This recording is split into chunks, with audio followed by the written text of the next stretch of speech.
교우 여러분, 평안하셨나요? 오늘은 2021년 12월 29일입니다. 아마 올해 마지막으로 올리는 10분 말씀일 텐데요. 그동안 부족한 말씀 들어주셔서 감사합니다. 새해에도 꾸준히 올릴 수 있도록 기도해 주시면 감사하겠습니다. 하나님께서 당신 일을 위해 선택하는 사람들을 보면 그 기준이 참 독특하세요. 예상 가능한 인물들은 항상 배제시키고 누굴 쓰느냐, 제야의 숨은 인재들을 선발하시는 경우가 많더라고요.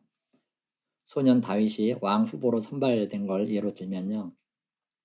사무엘이 이새의 집에 가서 7 아들을 왕 후보로 면접을 봤어요. 그런데 그 7 중에는 영감이 오는 사람이 없는 거예요. 그래서 아들이 이게 다냐 그랬더니 들에서 양치는 말지 아들이 있긴 있다고 그러죠. 그러니까 그 집 막내는 아버지조차 인정 못하는 버려지고 제외된 아들이었어요.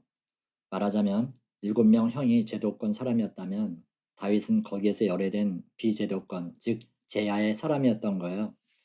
기득권을 전혀 누릴 수 없는 존재였죠. 그런데 막상 왕 후보로 선발된 사람은 다윗이었어요. 이건 신약 때 와서도 마찬가지예요. 예수님의 제자로 선발된 사람들 면면을 보면 하나같이 무식하고 죄인으로 취급받는 그런 사람이었어요. 좀 괜찮다 싶어 보이면 그건 또 성격적으로 모난 사람인 거예요. 그런데 이런 인물들을 데리고 주님은 이 땅에 당신의 천국을 선포하셨어요. 이유가 뭘까요? 오늘은 여기에 관한 말씀을 잠깐 나누려고 합니다. 말씀 읽어 드릴게요. 고린도전서 1장 26절에서 31절 말씀입니다. 형제들아 너희를 부르심을 보라. 육체를 따라 지혜로운 자가 많지 아니하며 능한 자가 많지 아니하며 문벌 좋은 자가 많지 아니하도다. 그러나 하나님께서 세상에 미련한 것들을 택하사 지혜 있는 자들을 부끄럽게 하려 하시고 세상에 약한 것들을 택하사 강한 것들을 부끄럽게 하려 하시며 하나님께서 세상에 천한 것들과 멸시받는 것들과 없는 것들을 택하사 있는 것들을 폐하려 하시나니 이는 아무 육체도 하나님 앞에서 자랑하지 못하게 하려 하심이라. 너희는 하나님으로부터 나서 그리스도 예수 안에 있고 예수는 하나님으로부터 나와서 우리에게 지혜와 의로움과 거룩함과 구원함이 되셨으니 기록된 바 자랑하는 자는 주 안에서 자랑하라 함과 같게 하려 함이라. 아멘. 말씀 읽어드리는 순간 벌써 여러분은 제가 질문했던 답을 찾으셨을 거예요. 29절 이는 아무 육체도 하나님 앞에서 자랑하지 못하게 하려 하심이라. 예, 바로 이거예요.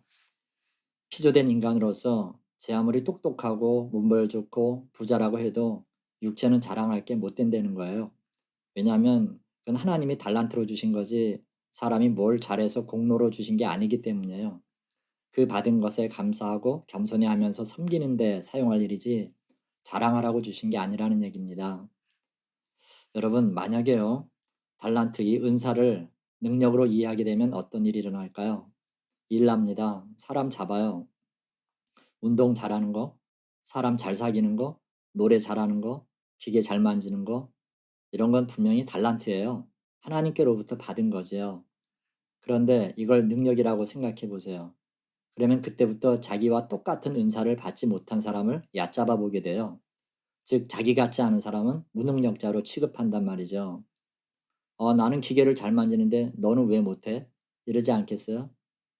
문제가 뭐냐 하면 그런 사람 역시 다른 이로부터 그 소리를 듣게 된다는 거예요.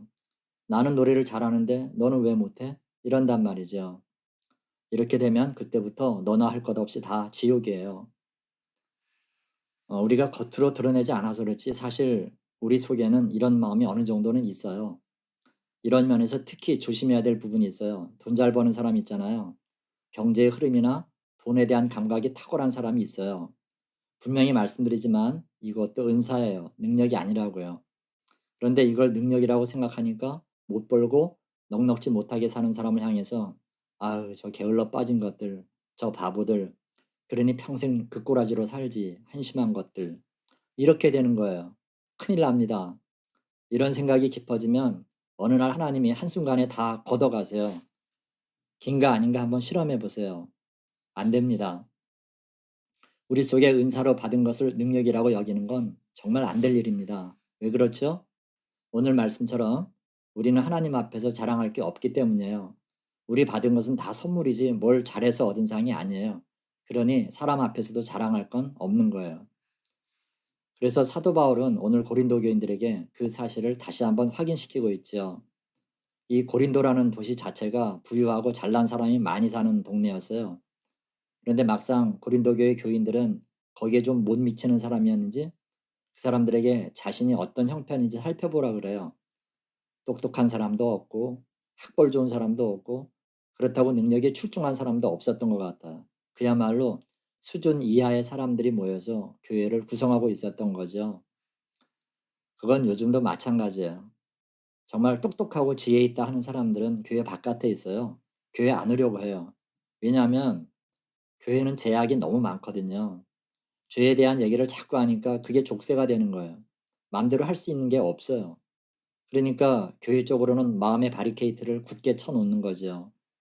이래 놓으니까 하나님 일을 하는 사람을 보면 육적으로는 별 볼일 없는 사람들이 하게 되는 거죠. 그 이유가 뭐라고요?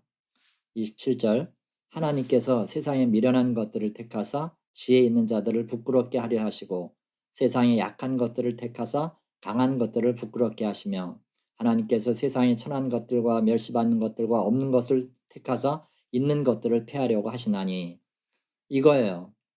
세상에 잘났다는 사람들의 그 지혜와 능력과 명성을 무색해 하시려는 겁니다. 왜요? 자랑치 못하게 하려고요. 오늘 사도 바울이 고린도 교인들에게 다시 한번 확인시키고 싶었던 것은 바로 이거였어요. 모든 것이 하나님께로부터 온 것임을 알고 늘 겸손하라는 거예요. 하나님은 언제든 약하고 천하고 멸시받는 사람들을 통해서도 얼마든지 세상에 강하고 똑똑한 사람들을 이겨 넘기게 하실 수 있는 분이라는 거예요. 그러니 절대로 자랑하지 말고 겸손 또 겸손하라는 거예요. 왜 그렇게 해야 되느냐? 우리가 어디로부터 왔는가를 기억하라는 거예요. 30절에서 31절 보면 너희는 하나님으로부터 나서 예수 그리스도 안에 있고 예수는 하나님으로부터 나와서 우리에게 지혜와 의로움과 거룩함과 구원함이 되셨으니 기록된 바 자랑하는 자는 주 안에서 자랑하라 함과 같게 하려 함이라. 아멘. 아시겠죠?